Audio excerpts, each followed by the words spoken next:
যাকে লন্ডনী হুজুর বলা হয়, সবাই চিনেন।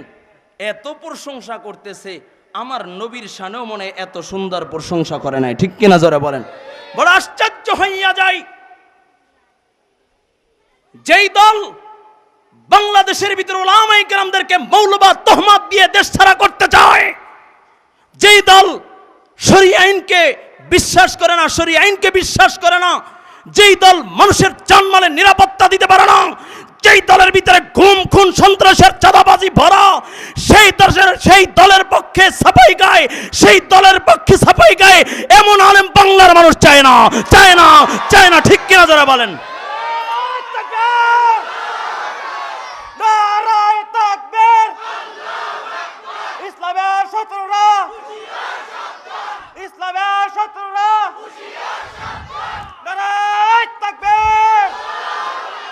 মৌলানা জুনায়েদ আল হাবিব, আপনাকে সবাই মোহাব্বত করত, তো দালালির এমন একটা পর্যায়ে, চূড়ান্ত পর্যায়ে পৌঁছে গেছেন, এদেশের তৌহিদি জনতা থেকে নিয়ে একজন রিকশাওয়ালাও আপনাকে দেখলে থুতু দেয়, একজন রাস্তার কুলি আপনাকে দেখলে থুতু দেয়।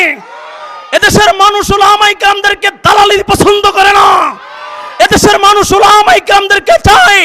উলামায়ে কেরামের ঐক্যবদ্ধতার মাধ্যমেই একটা ব্যালট পেপার হবে, একসাথে উলামায়ে কেরামদেরকে ঐক্যবদ্ধভাবে এদেশ পরিচালনা করার দায়িত্ব বাংলাদেশের মানুষ দিতে চায়, ঠিক কিনা যারা বলেন।